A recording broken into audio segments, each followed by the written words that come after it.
Olá, graças a paz, mais uma manhã com vocês neste quadro Café com Reflexão. E ainda falei para vocês de Filipenses capítulo 1, 6, 9 e 10, os versículos 6, 9 e 10. E hoje eu quero ainda dar continuidade na mesma fala, na mesma pauta, mas não usando o conceito primeiro do amamos coisas e negligenciamos pessoas, mas usando aqui uma outra proposta do versículo 6 mesmo ainda, que diz: estou plenamente convicto de que aquele que iniciou uma boa obra em vós há de concluí-la até o dia de Cristo. Quando Paulo está propondo isto para a igreja de Filipos, de fato, o que ele tem em mente, como alguém que é pregador do Evangelho, alguém que sofre cadeias em Cristo, alguém que de fato se torna o que a gente chama o apóstolo dos gentios, né, para proclamar o Evangelho. E dentro da teologia mesmo, quando estamos abordando qualquer carta paulina do ponto de vista tanto do livro de Atos, ou então dentro das cartas paulinas mesmo, com exceção das cartas pastorais, são cartas querigmáticas ou cartas em que ele está apresentando o processo da salvação mesmo e proclamando salvação para aqueles que outrora já não tinham esta possibilidade ou que não tinha nenhuma possibilidade, sequer sabia da compreensão da salvação. E aqui ele está falando para a igreja, e neste contexto de igreja, ele está trazendo esta consciência que se todos nós tivéssemos e pudéssemos aplicar em nós mesmos ou dentro da comunidade, com certeza seríamos melhores, não é? E quais são estas consciências? Eu posso trazer esta consciência em dois aspectos. A igreja, ela está aqui aguardando o dia de Cristo, a vinda de Jesus. Para os que creem no arrebatamento da igreja, onde Cristo vem buscar a sua igreja. Para os que não creem no arrebatamento da igreja, quando o próprio Cristo vem para libertar e livrar a igreja de toda a possibilidade da ação do diabo, de Satanás ou do mal mesmo, não é? É uma causa mais escatológica e eu não quero trabalhar escatologia por enquanto, mas quero trabalhar este conceito que, então, o primeiro aspecto deste versículo é que Jesus vai voltar, ainda que se a gente lê-lo, a gente vai compreender que o primeiro aspecto é necessariamente compreender algo diferente, mas eu quero pegar o princípio último, né? Que é de saber que nós, em segundo aspecto, estamos em plena construção. E esta construção mesmo, ela só terá fim, ela só será cabal, ela só será definitiva quando de fato Cristo voltar. E é o que Paulo está falando: estou plenamente convicto de que aquele que iniciou a boa obra em vós há de concluí-la até o dia de Cristo Jesus. Ou seja, Cristo vai voltar e a igreja está em construção, em plena construção. E quando nós paramos para analisar esse conceito de em plena construção, o Pai começou amando, o Filho deu continuidade com o seu sacrifício, lançando os fundamentos dos alicerces e edificação da igreja, e o Espírito Santo está nos lapidando dia a dia, e só findará quando estivermos totalmente moldados, lapidados, familiarizados com Cristo, ou tendo caráter cristão, e caráter cristão é Gálatas 5, 22 mesmo, não é? Mas o fruto do Espírito é amor, alegria, paz, bondade, e assim por diante. Segue estas 9 características do fruto do Espírito Santo. Agora, quem opera dentro do fruto do Espírito Santo é o Espírito Santo em mim, ou eu me aperfeiçoando no Espírito Santo. Então devemos compreender isso, que é o homem que está sendo lapidado. Então é o homem que está aqui trazendo este argumento do próprio Deus na pessoa do Espírito Santo para lapidar a sua conduta. E os três aspectos principais deste Gálatas 5:22 é alegria, é amor, alegria e paz mesmo. E a igreja ela está sendo edificada nesta proposta de ser uma igreja que ama, uma igreja que tem alegria, uma igreja que encontra paz. E esta paz, primeiro, ela é paz com Deus, depois ela é paz pessoal, é paz consigo mesmo, é paz com o próximo. E se falar, bom, e é guerra para com o mundo, também o processo da igreja é tentar resgatar o máximo de pessoas do mundo, mostrando este aspecto da paz de Cristo, que a Bíblia diz excede todo o entendimento.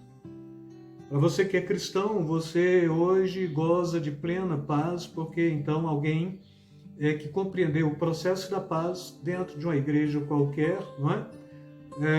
Ou dentro da igreja qualquer, do ponto de vista da nomenclatura, né? Da denominação, foi até você e falou do amor de Jesus, falou do amor de Deus, do sacrifício de Jesus e da adoção do Espírito Santo, e aí você então se tornou cristão. Agora, como cristão, a sua função deve ser dar continuidade a este processo mesmo, sabendo que o Pai começou amando, o Filho deu continuidade pelo seu sacrifício, lançando os alicerces ou a fundação, não é? Onde a igreja de fato foi edificada, é quando o próprio Jesus está falando em Mateus 16, sobre esta rocha edificarei minha igreja e as portas do inferno não prevalecerão contra ela, né? O Espírito Santo está nos lapidando dia a dia, trazendo consciência da salvação, mas, sobretudo, a Bíblia diz que é Ele que nos convence do pecado, da justiça e do juízo também. E este lapidar do Espírito Santo é nos amoldando ao caráter de Cristo mesmo, a consciência da mente cristã. Então, Paulo está falando ainda em Coríntios, ele está falando, não sabeis que vós tendes a mente de Cristo? Então a proposta do Espírito Santo é de fato trazer a consciência cristã, a consciência de Cristo para a nossa mente e fazer com que tenhamos uma mente cristã mesmo, ou a mente de Cristo. Então, como o crente pondera, como o crente pensa, como o crente decide, ele sempre pensa, ele sempre pondera e ele sempre decide por sua mente espiritual, que agora é a mente de Cristo. E assim, é como se todos nós tivéssemos uma plaquinha escrito, estamos em construção. Bom, mas todo prédio em construção tem ali a previsão do início da obra e a previsão da conclusão da obra. E para o cristão, e para a igreja? Para a igreja, ela só tem esta plaquinha mesmo do início da obra. Foi quando Jesus foi à cruz do Calvário por nós. E quando é que vai ser terminada esta construção? É uma pergunta retórica mesmo, para trazer uma resposta para vocês. Esta construção, ela só será conclusa, ela só terá o seu fim, ela só será definitivamente acabada quando Jesus voltar para nos levar, ou então para nos redimir, do ponto de vista não desta remissão que nós temos hoje, mas Paulo ele está falando que a igreja ainda aguarda, ela clama pela redenção, né? E quando está falando pela redenção, não é esta redenção de hoje, que já fomos redimidos, comprado do mercado de escravos, mas é a redenção dos nossos próprios corpos, onde teremos corpos incorruptíveis e seremos a semelhança do próprio Filho de Deus, do ponto de vista não do unigênito, mas do primogênito, porque então ele é o irmão mais velho de muitos outros filhos. Agora, como unigênito, ele é o único do Pai, ele é mesmo Deus e eternamente criado com a mesma essência de Deus. Então ele não é criatura, porque a essência de Deus que de fato gerou dentro do tempo e do espaço próprio Jesus. E quando falamos de essência, então o Pai e o Filho e o Espírito Santo são de mesma essência. O Filho tem a mesma essência do Pai e o Espírito Santo têm a mesma essência do Pai e do Filho, e isto amarra bem esta estrutura do amor de Deus como um todo, da ação do Pai, do Filho e do Espírito Santo na construção do homem. E aí o prazo para a entrega desta obra nós não sabemos, é indeterminado. Pode ser hoje, pode ser amanhã, pode ser no século que há de vir ainda, pode ser daqui a 10 anos, não é? Significa que não podemos ficar inertes, distantes, isolados, mas em pleno relacionamento com todos, para de fato termos a dignidade de pertencermos à família de Deus e de termos o que Paulo chama também a estatura de varão perfeito, ou seja, bem parecido com um homem perfeito, e o homem perfeito mesmo é Jesus. Então Jesus, como homem perfeito, ele se torna perfeito primeiro para nos justificar perante a lei, e depois para ser o parâmetro, ou para ser o arquétipo, ou para ser o padrão de todo cristão, de toda cristã, de todo servo, de todos que se rendem na presença do Senhor. Então a proposta do cristão é estar crescendo continuamente e tentando, e este tentar aqui também é até meio complexo, porque na premissa de alcançar a plenitude em Cristo Jesus, ou de ser idêntico a Cristo na dimensão do homem perfeito, não do Deus perfeito. Não nesta proposta de que ele se fez homem, o Filho de Deus fez homem para que os homens pudessem se tornar Deus. Não, não é isso.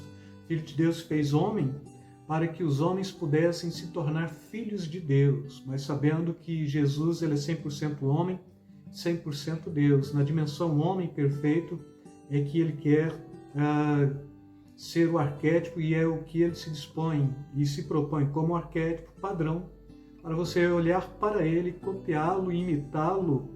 E aí Paulo está falando: sede meus imitadores como eu sou de Cristo, para sermos todos semelhante a Cristo. No pensamento, na postura, nas decisões, no amor, na entrega, não é? E na proposta da construção do indivíduo, do outro, do próximo. Então está em suas mãos também a capacidade do crescimento do próximo, daquele que está à sua volta, não é? Então se você pensa em crescer só, Jesus está falando da parábola da videira, e ele está falando: eu sou a videira verdadeira. Todo ramo que estando em mim, o Pai vem, estando em mim, produz frutos, o Pai vem e poda para que produza mais frutos ainda. Ou seja, aquele ramo que está se destacando, ele corre o risco de sugar mais seiva do tronco e negligenciar os outros ramos. Então o Pai vem e poda. Podar é tirar aquela pontinha mesmo do ramo que pode ser caracterizado como um tipo de imperfeição que não permite a produtividade de todos os ramos. Então, todos os ramos eles têm que estar em harmonia, em sintonia, produzindo frutos de igual forma, não é? Então, a construção do cristão é justamente isto, não é? E quando é que estaremos completos? Estaremos completos de fato e de verdade. O próprio Jesus está falando: sede perfeitos como perfeito é o vosso Pai que está no céu. Então, perfeito, bem traduzido, é teleios, é completo, é pleno, não é? Amadurecido. Tinha que ser hoje. Mas Deus é tão misericordioso porque Ele ainda olha para a fragilidade de um e de outro, e Ele vai dando esta possibilidade de você poder se lapidar, de você poder ter esta estrutura do crescimento e ter esta possibilidade de estar de fato e de verdade sendo moldado. E aí, moldando o seu caráter segundo o caráter de Cristo, moldando o caráter do outro segundo o caráter de Cristo, significa que todos somos um em Cristo Jesus, é comunhão perfeita, né? É unidade perfeita também, e com um objetivo bem específico, porque a missão da igreja, mais uma vez, como eu gosto de trazer esta frase de Dom Robson Cavalcante, né? A missão da igreja é manifestar o reino de Deus na sua maior densidade possível, que será consumado ali e além. Que você seja a igreja que manifeste mesmo o reino de Deus mas que tenha em si esta compreensão de que você está em plena construção. E dói ser construído, lapidado, edificado, pode doer, né?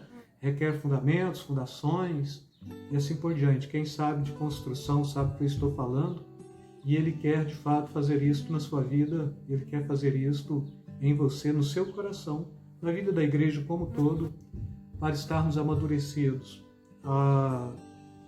aguardando a vinda de Cristo. Mas qual é o prazo da entrega? A Bíblia não traz prazo da entrega, é indeterminado, mas temos que estar prontos para hoje, para agora, para este momento. Com isso, quero deixar aí para vocês beijo no coração, beijo na alma, e tenham um bom início de final de semana, cheio de bênçãos, de possibilidades. Fiquem na paz, amados.